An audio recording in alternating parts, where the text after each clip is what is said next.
dark. You kept pushing on, but then you went too far. When your ship has sailed and all your dreams are lost, everything is wrong, you feel like it's your fault. Just remember, I will be there for you, baby. Remember, there's nothing out there to get you, don't forget it. When life throws lemons, just call me. Just call me. Just call me.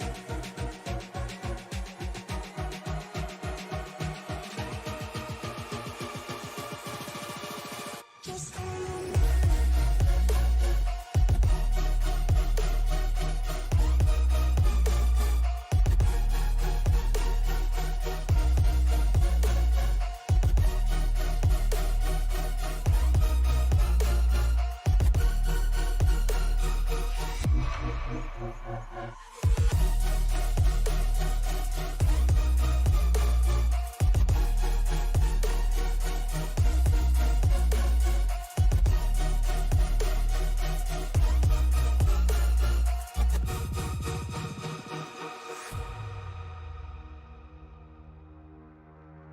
You're stronger now than you ever been. You gotta leave now, it's time to catch the wind. You will climb up high and look through the clouds.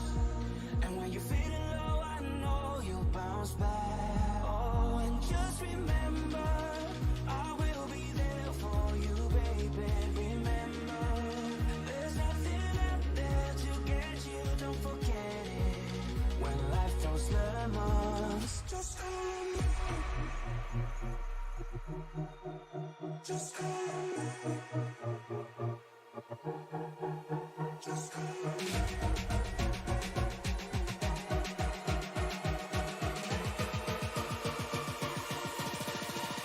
Just call me.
Talladega was the wild card that we all thought it was going to be, and now we come to another one.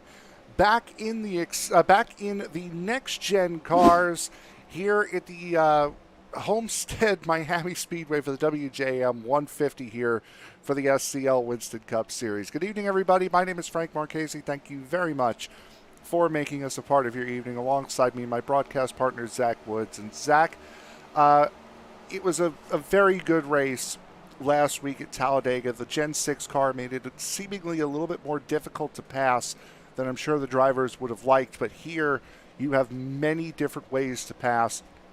Try to work the car down on the bottom or try to get the slingshot off of the top.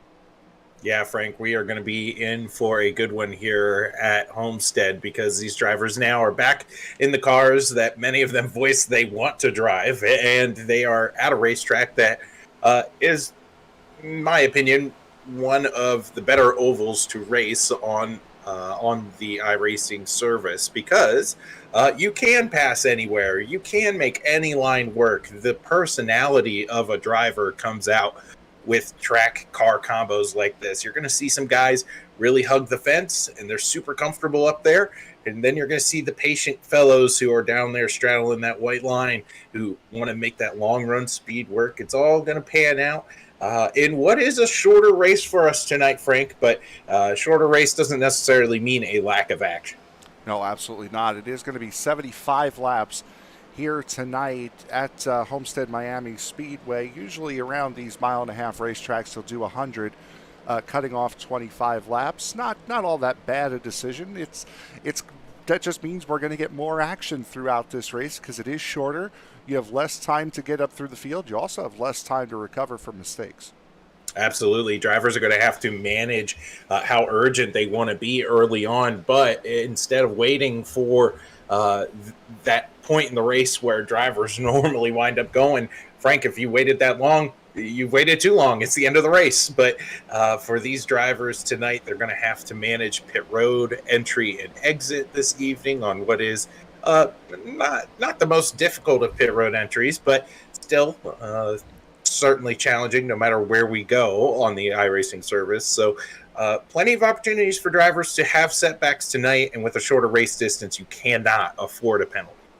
And speaking of the pit road entry, these guys are not going to be forced to use the access road in turn 3. They can come off of turn 4 and come down pit road. However, they will have to use the access road coming out of pit road down on the inside of turn 1. We'll take a look at the point standings coming into this race tonight. Maxwell Caldwell, a solid finish, now up 86 points over his current championship rival Austin Call, who took his second win of the season last week at Talladega. Still very, very close between the top 3, between Caldwell, Call, and Lewis.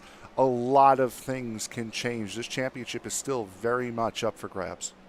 Yeah, in our post-race interview with Austin Call last week, he kind of lamented to us, Frank, up in the booth, where he said, yeah, a win is all well and good, but Maxwell's drop week is like an 8th place finish. So what are you going to be able to do to reel in that kind of points leader? Well, you got to pray for a mistake on a big track like this that'll put competitors behind the 8 ball.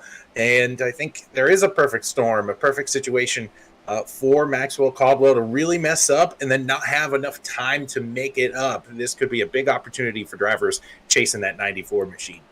Certainly, with 15 seconds left to go here in this practice session, they are really going to have to get a move on as far as trying to catch that number 94 machine, because he is the fastest car in the practice session right now.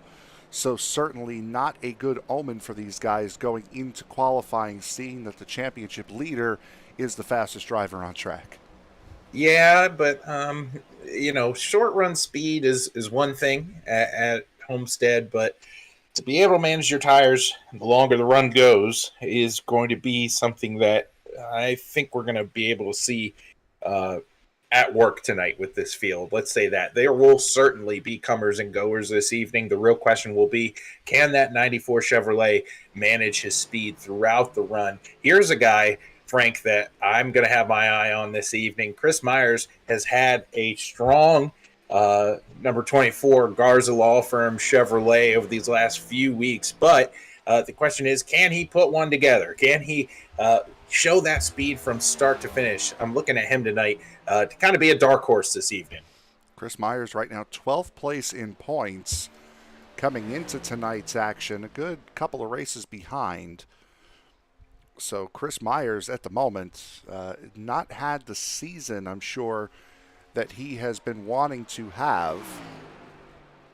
Started off the Super Truck season quite well, as we've mentioned multiple times, with the opening round win at Daytona, but he has pretty much run that thing dry ever since.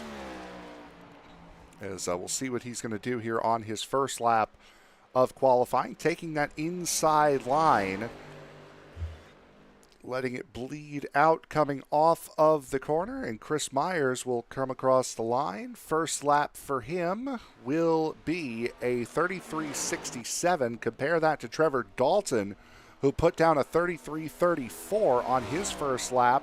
He's still a quarter of a second faster than anybody else on track right now, as Brandon Massey goes second quickest. Yeah, Trevor Dalton, again, one of those cars we're really used to seeing here in SCL action. Up front, really quick, as you can see, a big wiggle off of turn 4. That's going to hurt his lap time. But still good enough to be on point for right now as we take a peek here at the 50 machine of Charles T. Yep, Charles Teed, 6th quickest on his first lap, bumped down to 7th by Eric Schaus and Joseph Grijalva going a little bit quicker. Maxwell Caldwell on his first lap, a 33.65, putting him 7th. So Teed slowly working his way towards the bottom of the top 10 on his second lap now. Teed will go a little bit slower, currently slotted in 10th as we see Maxwell Caldwell out on track. This will be the completion of his second lap. A little bit of a wiggle coming out of turn 4. We'll be seeing that all night long for sure. And Caldwell goes to the top at a 33.30. That's really impressive because you did see that big wiggle out of that 94 off of turn 4. He must have had a blistering lap to kind of offset that wiggle. Here we're going to look at Eric Peterson, the Dark Horse Racing teammate of the former mentioned Charles Teed. And now because the Dark Horse paint schemes are on the proper car, no more giggles out of Zach this week as Peterson crosses the line, a 34.29, 23rd quickest as Mike Peters out on track right now, trying to use that side effect on the wall on his qualifying times, trying to get used to running out there. Another individual that I talk about him every week, Frank. Doesn't matter where we go, doesn't matter what track discipline we wind up going to. Joshua Yarborough loves racing the fence. No matter where we are, he wants to go where the other drivers aren't. I take a look at that 77 machine to make some noise this evening up on that high lane. He's 5th on the board right now. He is, as we watch Mike Peters finish his second lap. Newcomer to the series, the 770 of Levi Heilman on track right now. 33.76 his first lap. Good enough for 15th position in that old Tony Stewart-inspired shell machine. Andrew McKenzie on track as well. McKenzie has not yet started his first lap, and Heilman sitting right up by that wall.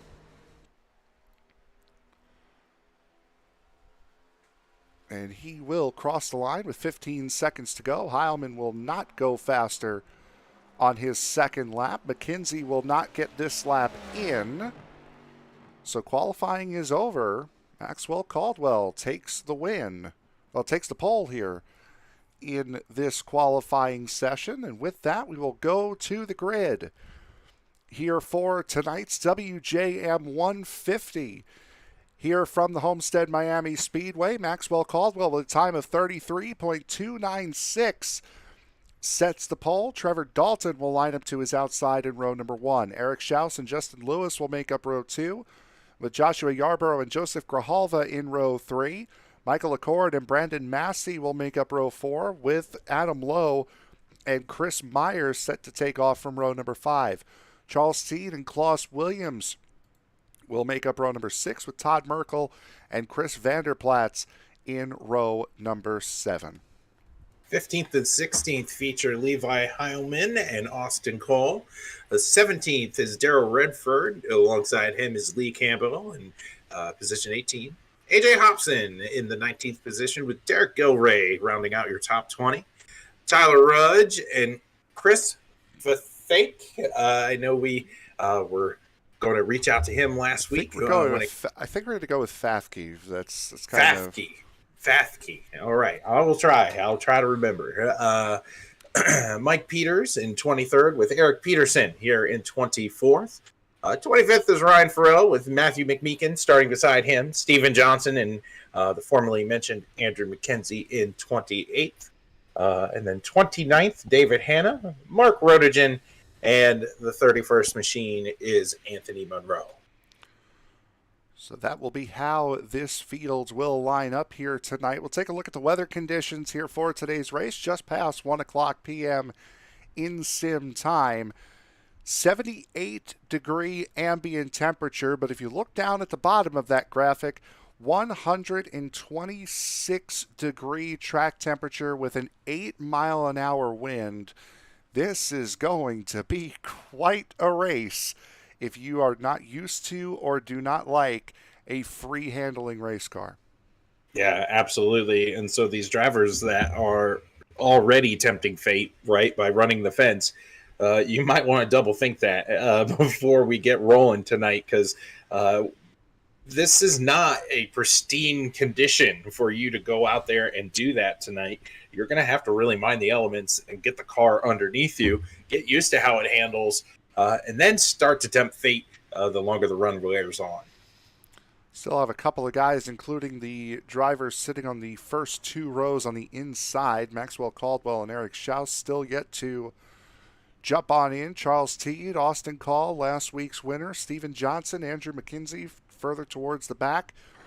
So still waiting on a couple of guys with about 5 or 6 seconds to go here before we get rolling off of pit road here for the start of tonight's race. And it looks as though Charles Teed in the number 50 may have either missed the grid or is missing the grid. It's yes, Frank. So in the middle of qualifying, Charles had a connection issue, and he disconnected from the session. So he's currently trying to get his internet back up and running. So he will miss them gridding off of pit road. But if I'm a betting man, I think we'll be able to see him kind of re-enter the fray here later. So Charles Teed, I'm sure, will be here again, starting this race from pit road, as Zach had just mentioned. And we've talked about it's going to be a little bit shorter of a race here today. That could very well play in the hands of some of these guys that like the short run pace. You get to use that aggression early. However, long run, and on that same token, long run guys don't have as long to suss out their cars this week. Yeah, absolutely. So for some of these drivers that we praise them for their patience, right? We praise guys for being there at the end. You really got to kick it into high gear, maybe a little earlier than what you would like. It's gonna be a lot of fun here at Homestead. Like I said, driver personalities are going to come to life as they're going to get rolling here coming out of turn 4. Yep, here we go. Coming out of turn 4. Getting set to go green flag racing here at Homestead-Miami Speedway. 75 laps. We are green. The bow tie of Maxwell Caldwell is going to lead them off and away here in turn 1. The battle now rages here for third on back with Eric Schaus, Justin Lewis, and Joshua Yarborough duking it out. Schaus is trickling up that racetrack, trying to keep Justin Lewis at bay, and to his credit, it worked. Joshua Yarborough down on the bottom, trying to make a move as somebody up in the outside wall. I believe that might be Claus Williams in the 04. No, it wasn't. It's the 65 of Massey. We got a wreck behind him. Frank. It's the 63 of A.J. Dobson. He was sideways. I don't know how they all sorted it out, but Mike Peters was in it. Eric Peterson was also in it. They're still sideways here, Frank. Ryan Farrell and oh my goodness, multiple cars involved, and now the caution comes out. So that's Farrell, Rodigen, and Eric Peterson that we saw stopped. And it all started with the 63 machine of A.J. Hobson. We'll take a look and see what happened with Hobson. All the 10 and the 227 get together. 227 comes down. And then Ryan Farrell, Rodigen never really got into it. Got a little bit of a poke there, but Ryan Farrell is that 93 car there on the bottom, catches Tyler Rudge, which is what sends him up the track, and Peterson with nowhere to go. It looks like Matthew McMeekin also got a piece of it as well. And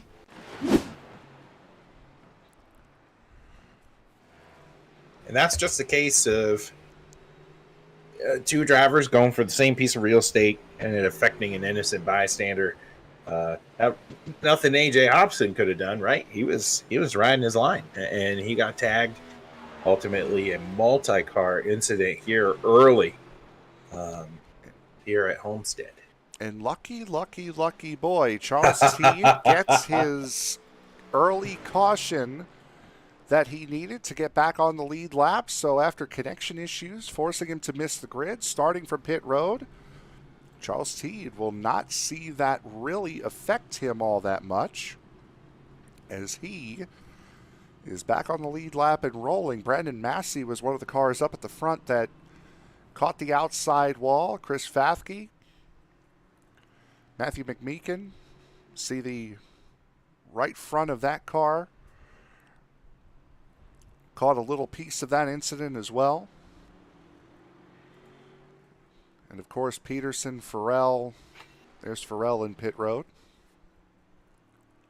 Benefit for these drivers here early is that you don't have to use your fast repair right now. Homestead is a very large track, and so under caution, that large track gets larger. These drivers are going to have more time to repair their vehicles. I think that's what Farrell has gone to do. I believe Peterson may have used his fast repair, as he took a nice little shot. Oh, yeah. So Peterson back with a fresh car.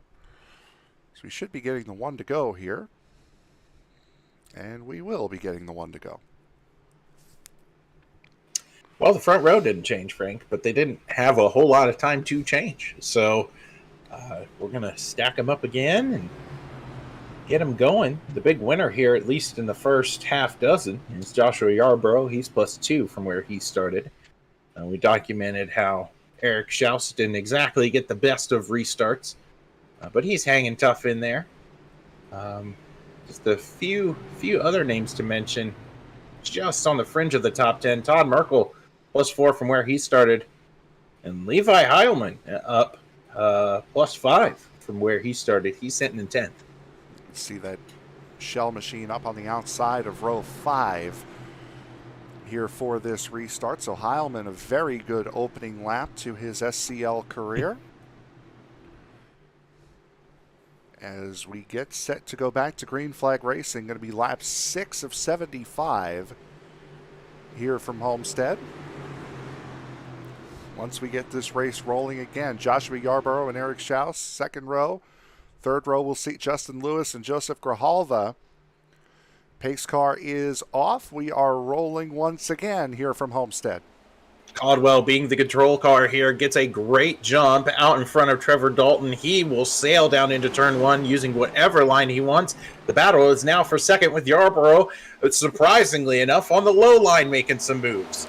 2 Toyotas as well. There's 3 Toyotas right now running in the top 10, with Heilman being the third. And Yarborough finally getting a chance to go up to that outside line. He's not going to take it just yet. Starting to drift out there, though. As you can see, a lot of the lines, the different lines that guys are trying to take out of these corners. You saw Caldwell trying to keep it as low as possible, as long as he could. Everyone else starting to find their way up. Justin Lewis jumping up to that outside. Absolutely. Still early on in the run, though, and something we didn't talk about during practice, Frank, is having too much wheel in these next gens coming out of the corners. That could really send these cars around very quickly. It just depends on how the angle on exit is coming off of 4 or off of 2. Watch drivers kind of, as you said earlier, bleed the car back up on the racetrack. That's the safest route to go if you want to avoid spinning coming out of the corners. And these corners are not exactly perpendicular. It's a lot tighter in exit off of turn 2 than it is off of turn 4. So turn 4 is a very wide entry, as that's Michael Accord getting loose down the back stretch. What a job. He will keep it straight, get it back on the racetrack. He'll lose about 5 or 6 spots. That's a heck of a lot better than losing your race, though. What a save by Michael Accord. Wow, on the front end of Heilman, as we talked about his quick start to this race. He wrecked for about half the backstretch, Frank, and never lost it. Let's take a look and see. Michael Accord, he had just set the fastest lap of the race, too, at a 33.74. Gets a big snap coming out of turn 2. And you know what? He never touched the wall either. I thought he caught that outside wall down the backstretch. He's totally fine. That is awesome. What a run there by Michael Accord. Wow. Trevor Dalton with Joshua Yarborough to his outside. Yarborough finally getting up to that high line. The run into the corner that Yarborough gets, running that extreme high line out there. And an even better run he'll get coming off as he will clear Trevor Dalton. And look at Caldwell. Look at the inside of Caldwell. It's so exciting, Frank. I'm sorry. Caldwell cutting him off there. He saw the big run that the 77 was getting out of 2, and now he's going to pitch the 77. Look at that car get tight right underneath the 94.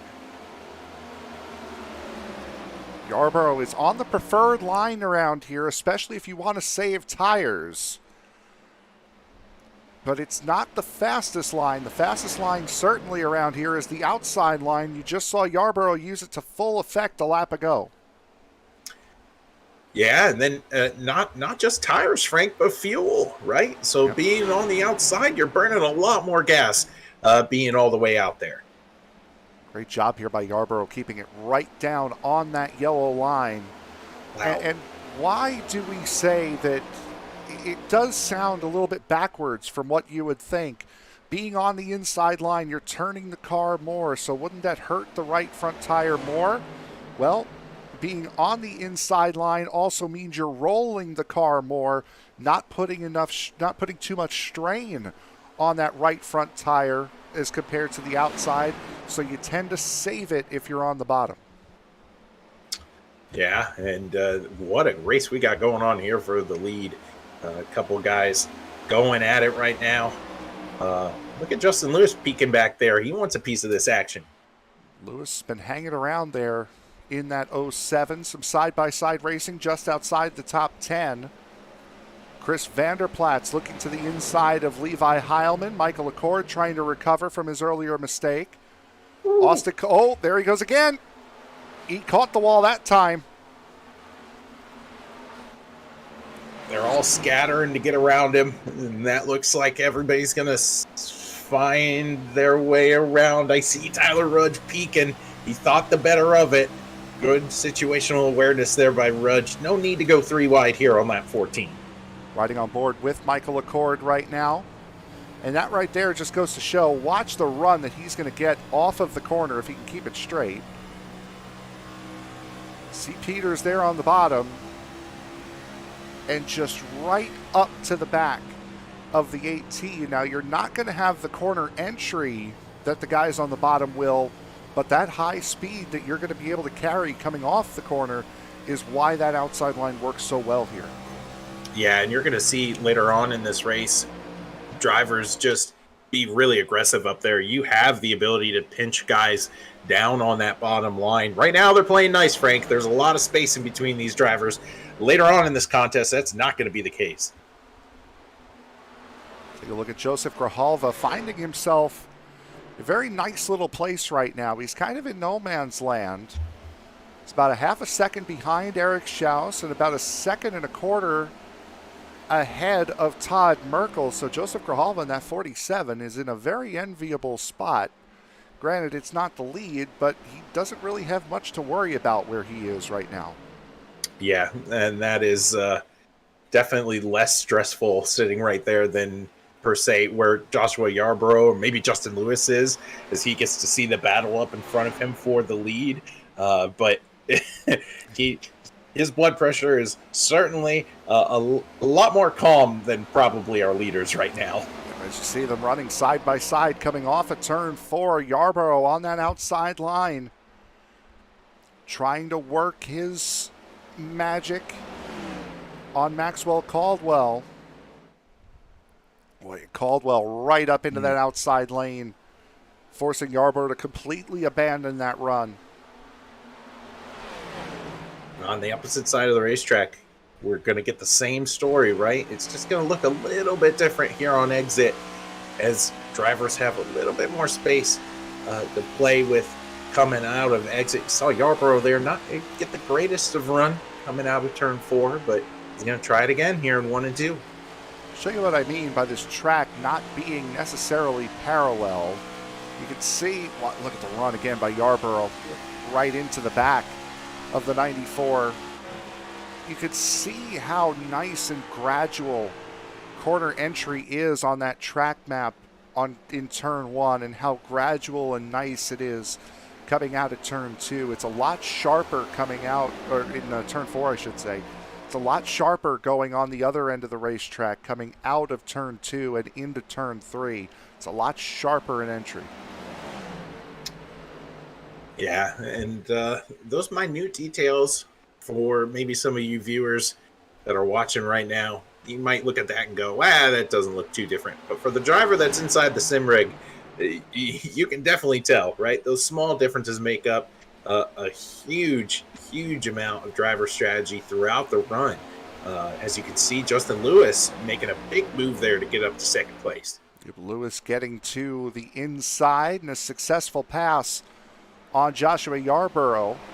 Joseph Grijalva has gotten into the top 5 as well with a pass on Eric Schaus, as these 6 right here have clawed out about 2.5 seconds on Todd Merkel. Chris Myers now trying to take the lead of this second group here, which consists of himself, Merkel, Klaus Williams, Adam Lowe, Chris Vanderplatz here in this little pack.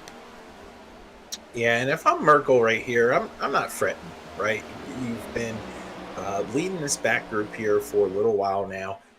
Let the 24 get out in front of you. This is such a draft-dependent racetrack. You can certainly just cruise with the guy in front of you, save some gas down the backstretch. As you can see, there's a big aggressive block coming there out of 2. But that's not a bad place to be in. Wow, I think that's Charles Teed way in the back. He got really squirrely coming out of turn 2. But you saw that on the wide shot there. But no worse for the wear for the 50 machine. Charles Teed running in 20th position right now with Matthew McMeekin just behind. Derek Gilray, the opening round winner at Daytona, on the outside. First time in a couple of weeks that we've seen the 46 of Gilray. Glad to see him back in the Monday night run. Ryan Farrell also working his way up after that first lap incident as Teed once again getting loose coming off of turn 2. That's also part of it. You're going to see a lot of guys get loose off of turn 2. Those rear tires get heated up. And again, it's that sharper corner exit of turn 2 that's going to get a lot of these guys out of shape.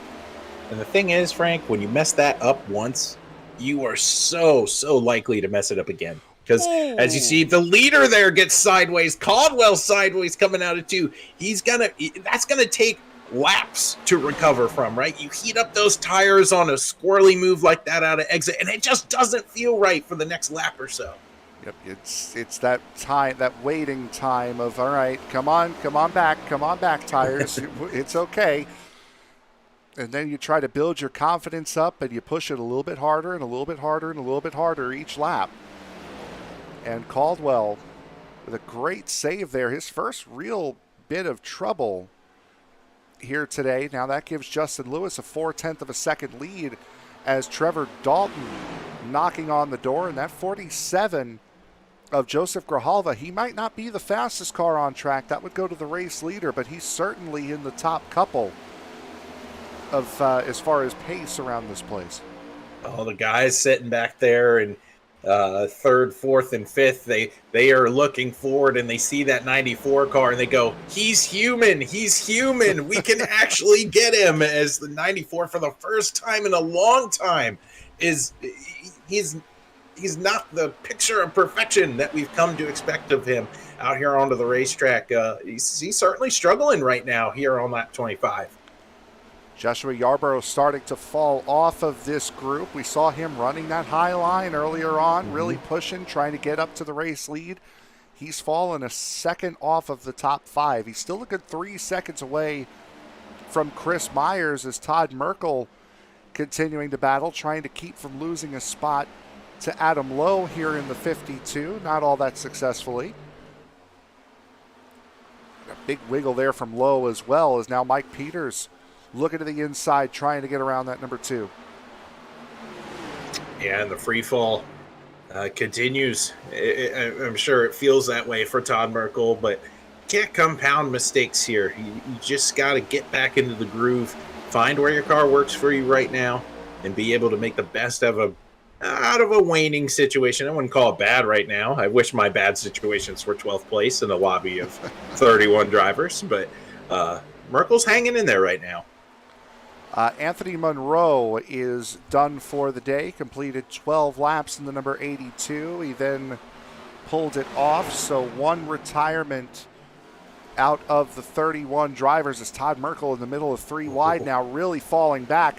Tyler Rudge will get the spot, and now here come Ryan Farrell and Levi Heilman. Michael Accord also in the number 17, starting to work his way forward after those two big moments earlier on. He's gotten that number 17 Natural Light Chevrolet under him again, starting to feel it. Yeah, that 17 is pretty quick. It's just he needs to be able to put a few clean laps together in order to not go one step forward and two steps back. But watch out for that 17 car. He's making the moves right now. As speaking of making moves, we got a battle up front for the lead once again. Maxwell Caldwell diving to the inside of Justin Lewis. Yep, Caldwell on the bottom. He will get the lead, but will he be able to clear Lewis coming off of turn 2 is going to be the question. He will not, because he gets loose. Once again, that will allow Lewis the speed and momentum on the outside line. Side by side here in 3 and 4, and the guy that I'm sure is licking his chops, that's that 47 machine of Joseph Grijalva. He's just hanging back there. He's been picking them off one by one. Now waiting for these leaders to maybe have a misstep between their two. Grijalva finished second by 7/100ths of a second at Talladega last week. And every time we turn the camera to a different battle, as Trevor Dalton getting loose, as Caldwell clears Lewis, every time we go towards the midfield, Grijalva's up another spot. So we'll try it again here, as Chris Vanderplaat's running in 8th right now, trying to keep Klaus Williams at bay. Klaus Williams in that number 04 Ford. Wow. Just got a better run off that bottom, forcing Vanderplaats to really evade, and that's going to cost him 2 more positions, not including the one to Williams. Yeah, Vanderplaats had a big wiggle coming out of turn 4, had to bail out, lost a lot of momentum. But we talked about Chris last week, how he showed some flashes of brilliance at Talladega last week, and really documented how the early struggles for him this season. It was refreshing to see that 10 machine up where we know that 10 machine can perform. So, again, another strong run here right now, duking it out just outside the top 10. Darrell Redford is done for the day. Apparently Redford, this happened just a moment ago, in the 217, pulls his car off track, and that will be it for Darrell Redford tonight, as we jump right back on board with Chris Vanderplaats. Adam Lowe working side by side with Michael Accord right now. That would be for 9th. Lowe has it. Accord wants it. And again, that 17 Natural Light machine, he's working his way one at a time, kind of taking the Joseph Grijalva tactic up through the field, just one spot at a time. You don't have to get them all in one swoop. Speaking of Joseph Grijalva, he is right on the back, or starting to fall off the back, I should say, of Justin Lewis a little bit. Under fire from Trevor Dalton. And Dalton to that inside line. He will make the pass, at least for the moment.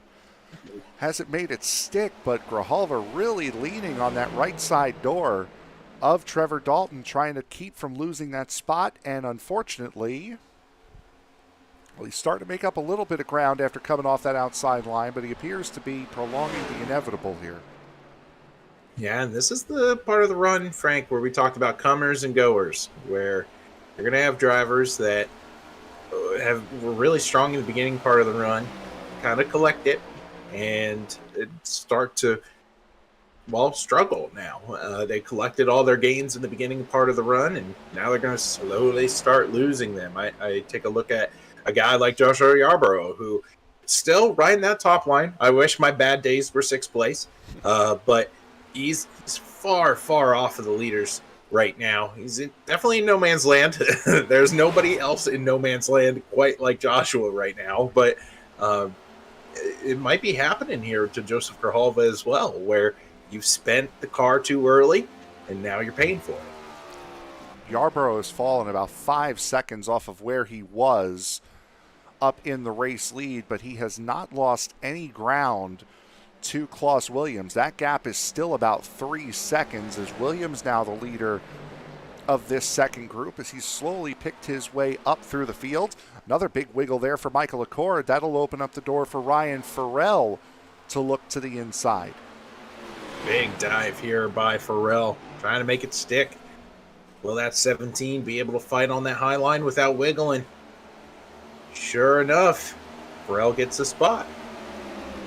So Farrell up into ninth. He is our biggest mover of the day, plus 16 from where he started. First man to come down pit road, the 10 of Chris Vanderplatz.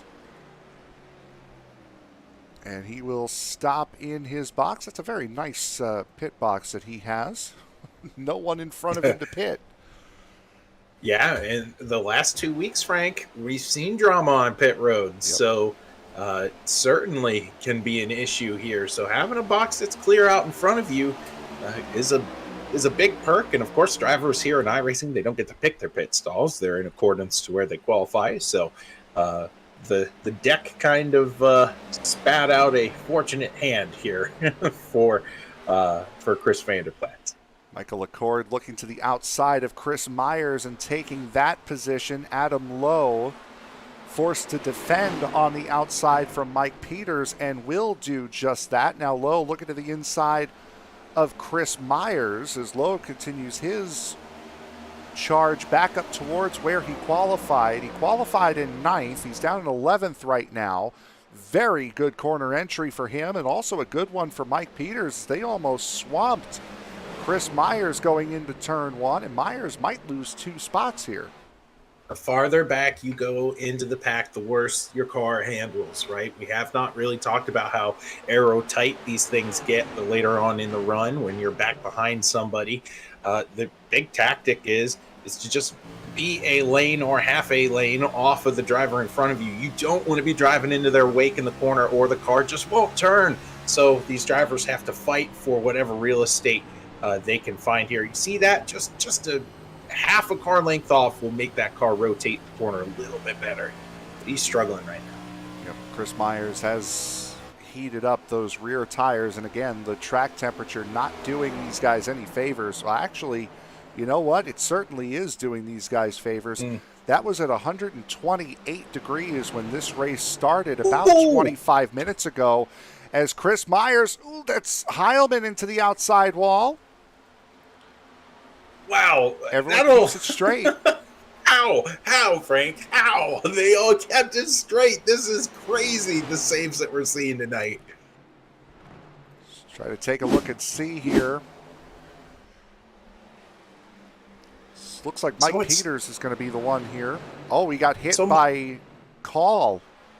Yeah, and I think Mike Peters wanted to go down pit road. He was really slow there in the corner. I could be wrong, but definitely looks like a situation. That was like kind of the spot. Oh, and now Peters does get to pit road this time and hits the pit wall. Boy, things going from bad to worse for Mike Peters. And I know as a driver, Frank, that's fortunate enough to race with leagues that are broadcasted. You just kind of hope the broadcast doesn't pick a blunder like this up. Boy, loose. He hit that wall too hard. Probably damaged his pride a little bit more than it did the car, but other than that, he is back down and away. Looking up towards the front, Maxwell Caldwell has checked out on these guys. Caldwell has been very disciplined running that bottom line, and he has pulled out a 1.8 second lead over Justin Lewis, Joseph Grijalva, Trevor Dalton, and Eric Schaus, who have all done their own little stints on the high line. Yeah, and I think for these drivers, now it's just a matter of where does my car handle the best. Oftentimes, I have found driving these next gens where once you go to that top line, it's really tough to revert back down to that low line and make it work. These drivers here at SCL are some of the best that we're able to cover. As you can see, Trevor Dalton with a smooth entry here on pit road. He's been able to be speedy this evening. Now, these guys might be coming in a little bit earlier than what their fuel and tires would suggest they could. We have just passed halfway a couple of laps ago. So you can make it from here on fuel and tires as Austin Call looks to the inside of Tyler Rudge. And really quick, going back to the weather conditions, the track was at 128 degrees when this race started. With the cloud cover, it cooled it down to 115. Now it's starting to go back up as that cloud cover has started to dissipate a little bit. It's now back up to 120. Adam Lowe comes down pit road in the number 58. So it is a very much evolving racetrack right now. Yeah, and this is pretty similar to what we see in real life, right? Where you're in Florida, where the storms just pop up right away and they leave just as quickly. So cloud cover coming and going is not abnormal. So these drivers are certainly going to have to adjust. Joshua Yarborough is now starting to lose positions. Chris Myers had a big moment coming down. It might have been going down pit road. If not, he certainly lost it. See what happened here with the 24. Oh, Myers has been down. Oh, no, here he comes. Oh, did what Peters did. Oh, the only difference between what he did and what Peters did is Peters was way lower on the racetrack than Myers was, which allowed him to go down pit road. Ryan Farrell making his way down. Joshua Yarborough just misses the water barrels.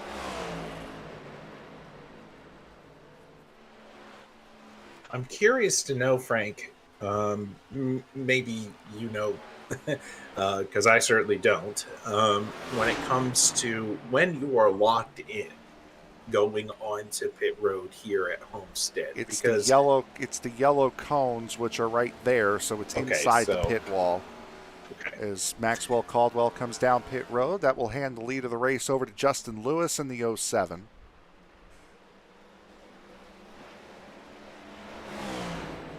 A battle between two guys now using that top line between Lewis and Grijalva going at it. Eric Schaus peeking back there as well. He's not giving up. Klaus Williams, Michael Accord, Austin Call, Brandon Massey, Matthew McMeekin all down pit road. Joseph Grijalva, let's ride on board with him. Those cones. No! Boy, oh boy. It's those cones right on the inside of the pit wall. Battle for what is now 7th position between A.J. Hobson and the Budweiser number 63. Andrew McKenzie in the Diamond number 6. Both forward power. Just behind them is Mark Rodigan in the 34 machine. These guys are right now bebopping along just inside the top 10. Saw Rodigan stopped at the exit of turn 4 on the first lap, trying to avoid an incident. Justin Lewis, Todd Merkel both coming in. That will hand the lead of the race over to Eric Schaus in the number 60. So these guys will be pushing quite a bit harder than they were, I would think, still with 25 to go. So a quick night to be had by all, at least here for the moment. As Schaus will stay out. And the thing is, if you're one of these drivers that are staying out right now, you have committed to be on offense to the max, right? When you go down pit road, you have committed to say, I am going to be as aggressive as possible for however the race has left. For these other guys who pitted around halfway, you're just duplicating the run you just did. And or guys like our former leader in Maxwell Caldwell, who conserved tire really well that first run, he's got to duplicate that. He's got to do that again. If you're Eric Schaus, you're not worrying about conserving tire next run. You are just going to go as hard as you can when you get those fresh tires. This is the battle for the race lead. Now, Trevor Dalton pit about 4 laps before Maxwell Caldwell did. So his out laps have gotten him out to the front. So he will be the race leader when pit stops cycle out. He's also run the fastest lap of the race on the last 2 laps, this lap not included, only 3/100ths of a second slower than the fastest lap of the race this time by. So the battle for the lead right now sits in the 7th and 8th positions. Eric Schaus out in front, still needs to pit. We'll take a quick break. We'll be right back with the conclusion of the WJM Motorsports 150 from Homestead-Miami Speedway.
The WJM Motorsports 150 from Homestead-Miami Speedway is sponsored by WJM Motorsports. WJM Motorsports is a team of professional and amateur virtual drivers, builders, broadcasters, crew chiefs, spotters, painters, and mechanics, all striving to win in glorious one-sided fashion. They provide extensive exposure for sponsors within the real world and over the virtual racing world with an emphasis on iRacing. You can get your WJM merchandise and check out all of the drivers and partners on the team, as well as finding out more information about how you and your company can get on board with a rapidly growing and highly competitive iRacing team at WJMmotorsports.com or by sending an email to bill@WJMmotorsports.com.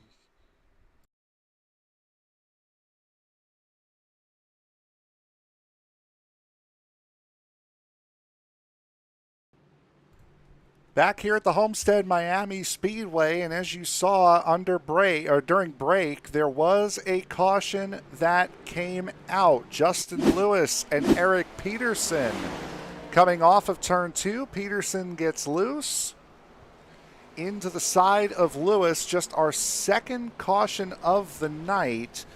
And Zach, that caution did an absolute treat for guys like Eric Schaus, Steven Johnson, Charles Teed, AJ Hobson, Mark Rodgin, and Andrew McKenzie, who had not yet come down pit road.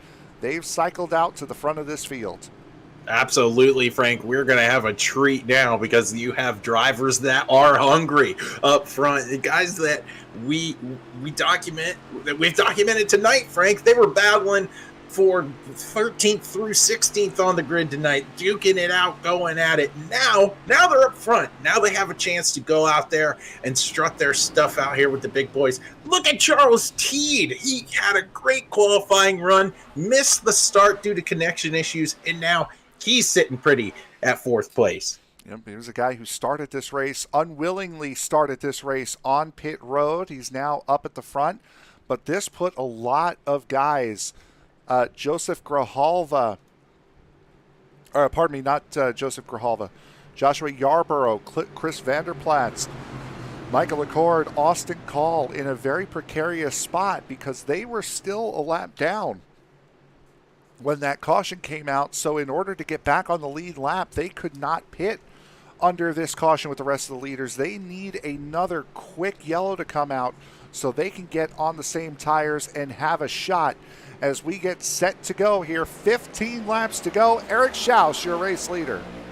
And Schaus, the control car, getting out front early. That Hot Wheels number 60 machine is off and away. Trevor Dalton making quick work of Steven Johnson right now. He has his sights set for the lead.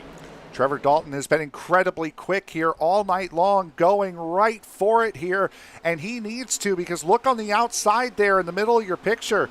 That is Maxwell Caldwell. He's mired back in 8th. So if Dalton can get out front and build a lead here with 15 laps to go, now 14 when we cross the line, this could be his first win of the season. Absolutely. He's got to put 15 good ones together as he's diving it down here in 3 and 4. Clean air, or 1 and 2 rather, excuse me. Clean air is going to be your best friend up front. Maxwell's got to deal with all this other stuff back behind him as they're wrecking here. Down the backstretch. Frank, how many wrecks am I going to call where they're not actually going to wreck? I was wondering what in the heck happened. I wasn't seeing anything. Caution didn't come out. I believe that was, who in the world was that? David? No, it wasn't David Hanna. Wasn't Lee Campbell. I could have sworn I saw somebody up in the outside wall. Eric Peterson, Chris Fafke, there he is. Yeah, it was Chris. And a lot of guys just swerving to miss all that drama. We remain green, though. We're going to have to cover that at some point where where the action isn't so right in your face, because Trevor Dalton's off and away right now, and he's got a nice cushy lead on Maxwell Caldwell, who's sitting in this 6th position right now. You know, Caldwell not getting through this field all incredibly easily as AJ Hobson almost gets run over by Maxwell Caldwell as he tries to work his way up through the front. Hobson keeping Caldwell at bay here for the moment. Look at the guys Caldwell's racing around right now, Frank. AJ Hobson, Steven Johnson. We have Ryan Farrell up there. We haven't talked about Ryan for the better part of half a race or so. And these guys are so hungry for good finishes. And right now they have the opportunity to keep the points leader behind them. It would be huge for them today. Trevor Dalton's best finish on the season, 5th back at Dover. So this would be a great way to get out in front. However, he is not the fastest car on the track. That goes to this man right here, Joseph Grijalva, last time around, setting a 33.37. And remember, Frank, Grijalva, that last run, as you can see, a little squirrely off of 4. He's quick on that short run. It does fade away the longer the run goes, but when you have a green flag stint that's only 15 laps long, you're not worried about the long run anymore. You just want to put the pedal to the metal and get going. As Caldwell has gotten around this gaggle of cars, he's got clean pavement in front of him, setting his sights on 3rd. Big swing to the inside there by Hobson as well, blocking off Steven Johnson, who came home in 3rd at Talladega last time out. Eric Schaus, fastest car on the track last time around, a 33.29. So Schaus definitely keeping Trevor Dalton within range. Maxwell Caldwell finding himself 1.8 seconds off the race lead, so he's going to have to pass 3 cars and make up effectively 2 seconds in 9 laps. Saw Michael Accord there at the back of your screen, hard into the outside fence off of 2. He keeps it straight. Matthew McMeekin was also sideways off of 2. Everybody keeps it going as Maxwell Caldwell reeling in Joseph Grijalva now. Grijalva, 0.4 of a second slower that last time around. So he used those tires up in the first couple of laps. In that 47, Ryan Farrell sitting behind him as well. That's going to be a big task for Grijalva to try to keep Caldwell and Farrell behind him, but does just that as Grijalva really comes down again, using that side draft to keep Maxwell Caldwell behind. Yeah, and any race where you can keep that 94 behind you is a good day, because we've talked about this is a guy whose drop week so far is an 8th place finish. You want to maximize your day. Look at that. He says, you're going to side draft me, I'll side draft you right back going down the back stretch here. They're 3 wide right now. Say, but look who else is coming in. That was Ryan Farrell, who made it 3 wide, backed out of it though. Caldwell gets the spot going into turn 3 and now is going to look to try to run away. But Grijalva getting very, very close to Caldwell, bumping him coming off at turn 4. He wanted to get to that outside and he got there. Yes, he did. Let's see if the run out of the corner here will be enough. I think the 94 is going to set his sights on the leaders. Yes, he will. And a winner in that battle is Ryan Farrell, as you mentioned, Frank, as he's going to follow Maxwell Caldwell through. Yep, Farrell looking to the inside of Joseph Grijalva. Grijalva looking to stay in 4th. He will not do that, but look at the charge off of turn 4 that Ryan Farrell just got. What a run out of that number 40 machine. 93 tonight. Yeah, we document this battle here for 3rd for you guys, because right now the battle for the lead is not a battle right now. Trevor Dalton is scooting away from Eric Schaus. We'll get you back on this battle if it gets any closer in the waning laps. Right now the action's for P3. Right now Ryan Farrell, wow, able to keep it going on that bottom line. And that could also be, if you don't practice running a line, you don't know how to take full advantage of it. We've seen Caldwell, he's been down on the bottom this entire race. Maybe it could just be coming down to the fact that Caldwell hasn't had enough practice up on that outside line to take full advantage of it as Farrell blocks him down the track. This is Max's worst nightmare. He needed to make quick work of these guys, and there's a caution. There's a caution with 4 laps to go. Joshua Yarborough around backwards. Todd Merkel, Brandon Massey we saw there as well. And Trevor Dalton shaking his head. Yeah, pounding his fist going, what do I have to do to win one of these things? Late caution's going to change everything. See what happened here with Yarborough, Massey, and Merkel. Yarborough on the outside. Oh, Merkel got a little bit of a wiggle on, turned down into the 65 of Massey. And Yarborough was nowhere to go. Right on board here. Yep, there's the little twinge of the wheel.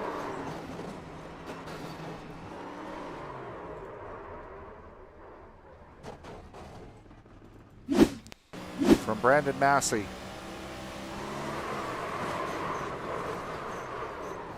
No way of saving that car. No way of knowing it was happening. Yeah, just a really devastating hit there. Drivers from 14th on back now, 15th on back rather, going down pit road. So for anybody wondering how the strategy is going to pan out, we're going to have a split decision, we'll put it that way, between drivers taking tires. If you're that far back, Frank, there's no harm in taking fresh Goodyears. Well, and these guys were all guys that had to stay out under the yeah. last caution to get their lap back.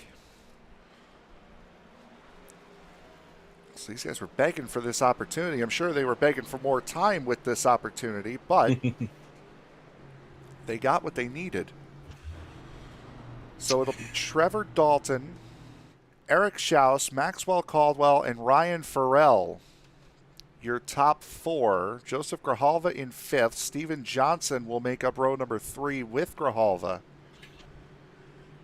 AJ Hobson, Michael Accord, Mark Rodigan, Andrew McKenzie, the top 10. The first car on new tires is going to be Adam Lowe back in 16th.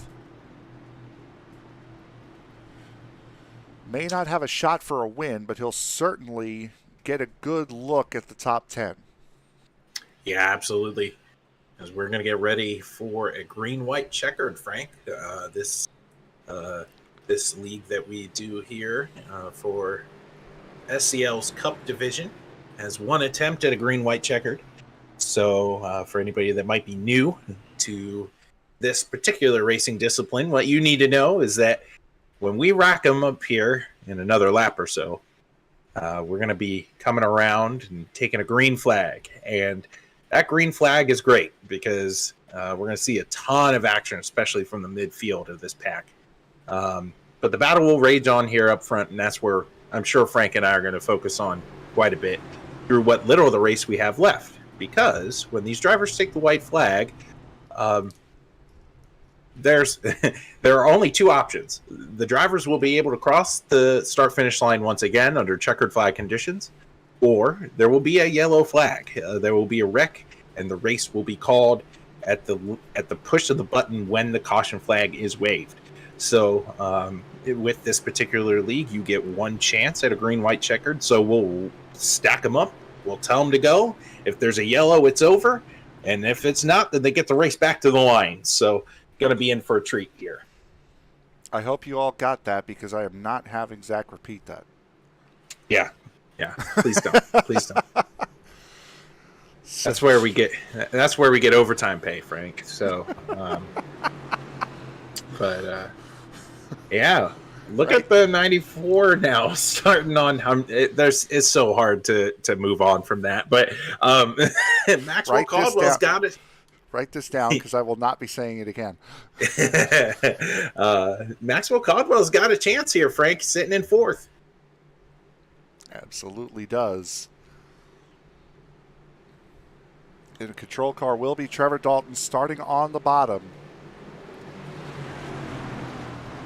Remember, if you haven't gotten enough SCL action, remember the weekly series will be coming up tomorrow night. So you get one more little dose of SCL action for the week. As we are getting set to go. Final restart here tonight. Trevor Dalton gets a great jump. Eric Schaus trying to defend on the inside of Caldwell, but leaves Farrell wide open. He's going to lose both spots. Yes, he is. Not a great move there by Schaus. What can we do as Maxwell Caldwell sideways out of two? They're going to touch. Schaus catches Joseph Grijalva. Grijalva saves it from going into the inside wall. Everyone straight, and now Ryan Farrell sets his sights squarely on Trevor Dalton. One more lap to go. Trevor Dalton crossing his fingers going, I just want a shot to win one of these. And now he has the opportunity. One more lap here around Homestead. He's going to have his choice of line, and he will choose to defend here in 1 and 2. And is that over? Caution is out. It's over. It's over, folks. The yellow flag has waved. Caution came out. Adam Lowe, David Hanna. There's Lowe off of 4. Hanna damaged as well in the 28. Austin Call has already jumped to the pits. And that will do it.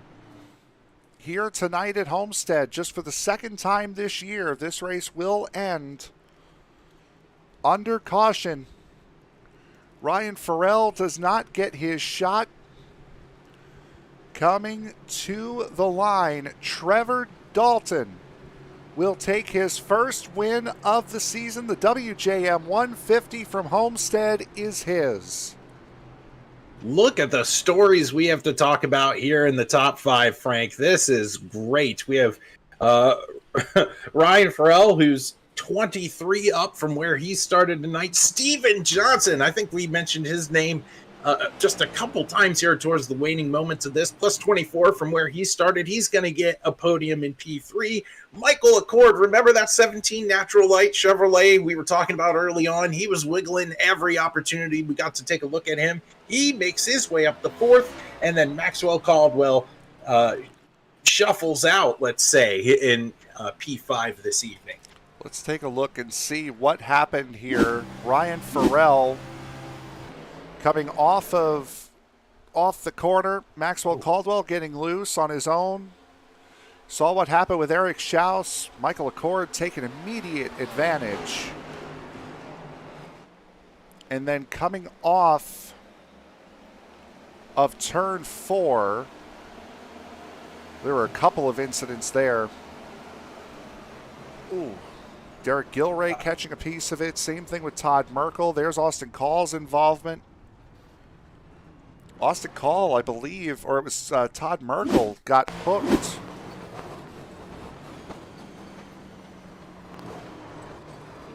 So let's go back to it one more time. We'll get you a better camera angle here this time.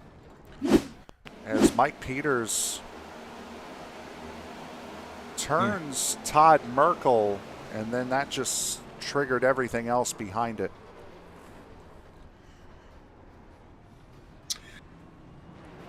Wow.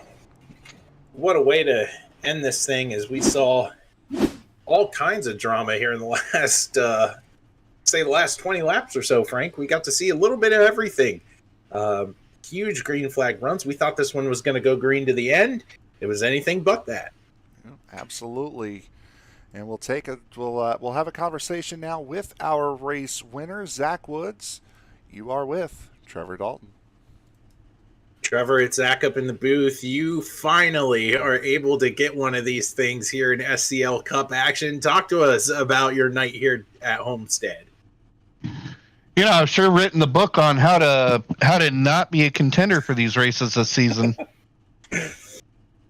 Oh, man, you had a really strong car here early on in the contest, and it kind of looked like that the battle was going to be between you and Maxwell Caldwell as the green flag stops were all sorting themselves out.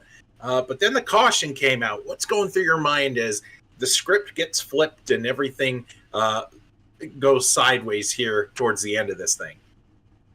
Well, the first caution, kind of no big deal. We'd already got my lap back, so, I actually pitted and I did a 2-tire stop. I saw Max did 4, so that put me right up back. So, yeah, that was all right. The next caution that came out with, 3 to go, yeah, I'm going to apologize to my kids for letting some not so great language come out. Well, we were talking up here in the booth here, Trevor. We said the one guy who wouldn't want that to come out is the leader, because it looked like you had that one in the bag. What's going through your mind there on that last restart? Being the guy up front, being the control car, I'm sure that was a huge benefit for you here in the last 2 laps. Yeah, Maxwell Caldwell being behind me was quite concerning. So I opted for a really early start, hoping I could gap myself from Maxwell, because I knew if he was close, I was in big time trouble. Well, Trevor, moving on here from Homestead, we're going to look forward to Gateway next week. At least that's what I have here on the schedule that I'm looking at currently. Are you excited for Gateway? Is that a track that maybe you can go 2 in a row at? Oh, I was actually the first race with you guys last season was at Gateway. I did all right, but like I said, I've done a really good job of this year of showing how not to be there at the end. Well, Trevor, you were in it to win it tonight, and you managed to get P1 tonight. A hard-fought run. Congratulations on that. And I want to leave this to you for any thank you sponsors and shout-outs. Well, thanks to SCL for putting on a great league. You guys do a fantastic job in the booth. Really appreciate you guys' broadcasts, and we'll see you next week. All right, Trevor, go and enjoy this. This is your P1 finisher, Trevor Dalton, securing the win here at Homestead-Miami. So now we will have a chat with our second place finisher here tonight, Ryan Farrell. And Ryan, unfortunately, that caution comes out. Did you think you had him running that outside line the way you had been? Not really. I wasn't sure. I had to use up some of my stuff battling with the 94, and I wasn't too happy about that. So I figured I'll just give it a shot around the top. And I think the 60 spun the tires off there on the outside of the restart. And I tried to stay behind him, but if I would have hit him, he probably would have had to jack them all up and jacked us all up. So I kind of had nowhere to go but the top, and I just tried to shoot around the top there and get a run. But really, the bottom was my bread and butter. And you had to really work at this race tonight, plus 23 spots from where you started, plus you were involved in a wreck coming out of turn 4 on the first lap of this race. How difficult was this race for you being stuck as far back as you were at the start? This style race, I'm glad we had a lot of green flag laps. But it was just all about staying within the car, because the tire wears is the big thing here. So if you can keep the tires underneath the car longer and let those laps run down, I had a good shot. But it's difficult. You gotta be patient and let the track come to you, let the guys come back to you, and get your runs when you can. All right, we head to Worldwide Tech Raceway at Gateway next week. What are your thoughts going into Gateway? Slick. It's gonna be slick. I don't foresee a lot of long speed or long green flag runs there, so having a good short run setup would be pretty important. All right. Anyone you want to give a shout out to before we let you go? I want to thank you guys for putting on such a great show with SRM Racing Media and League here at SCL. My fiance for letting me get on and race with everybody, and my team, Extreme Sim Performance. They're big backers of mine, and I appreciate all they do for me. So thanks, you guys. All right. Your second place finisher tonight, Ryan Farrell. Congratulations.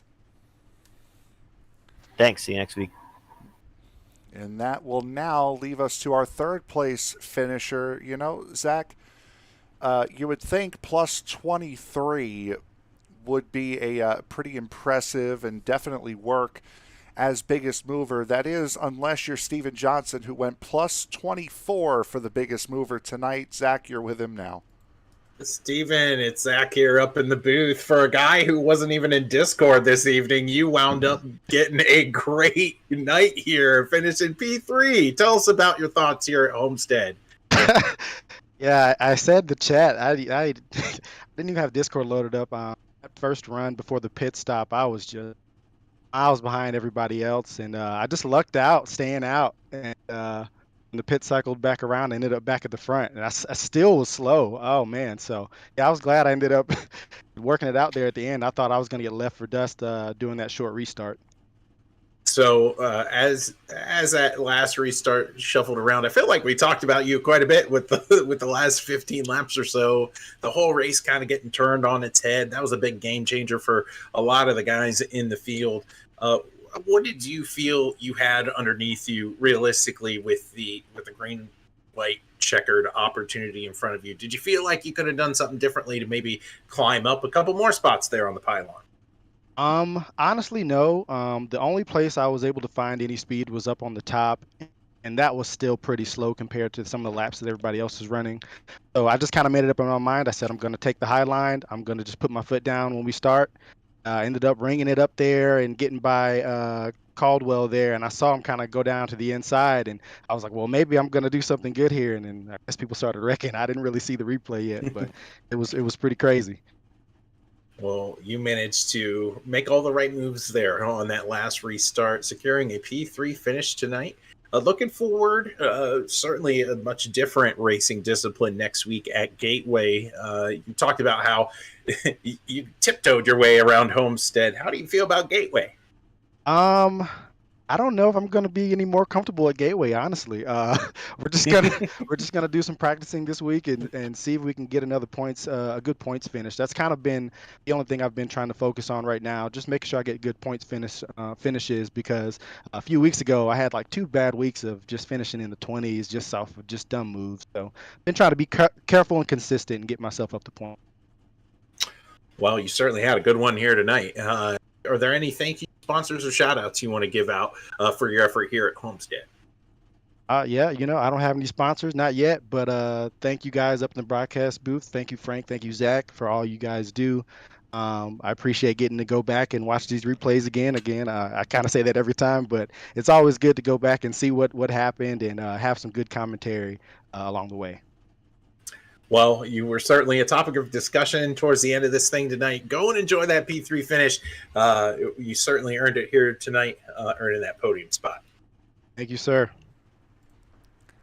Second consecutive third-place finish for Steven Johnson. Finished third last week at Talladega as well. And Zach, a great race that we saw here tonight. It was a little bit shorter probably than what we were expecting or what we're used to here at these 1.5 mile racetracks, but still a great time.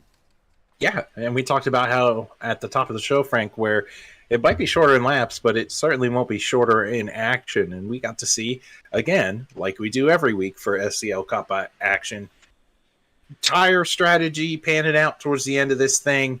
We got to see the characteristics of the drivers come out tonight when you had some guys riding the fence, some guys just trying to find a lane to run, and guys being patient around the bottom of the racetrack. Saw tempers flaring towards the end of this. You got to see it all, and it didn't matter how many laps there were tonight.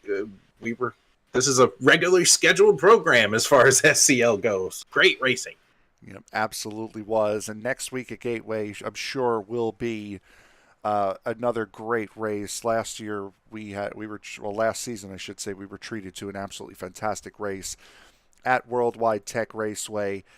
Let's take a look now at the results here for tonight's race. Trevor Dalton takes his first win here in the series. Ryan Farrell, Steven Johnson rounding out your podium. Michael Accord and Maxwell Caldwell, your top 5. Eric Schaus, AJ Hobson, Mark Rodigen, Andrew McKenzie, Claus Williams, guys that were all circulated up to the top by getting the lucky break of that caution, finishing in the top 10. Charles Teed, Matthew McMeekin, Joseph Grijalva, Chris Myers, and Mike Peters finish out the top half of your field.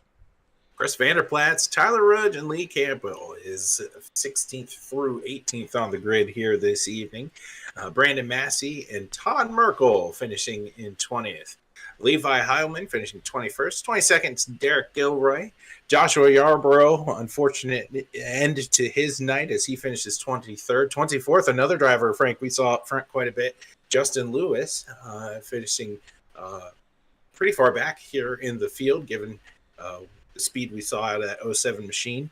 David Hanna finishing 25th. Adam Lowe, Austin Call, and Eric Peterson finishing 28th.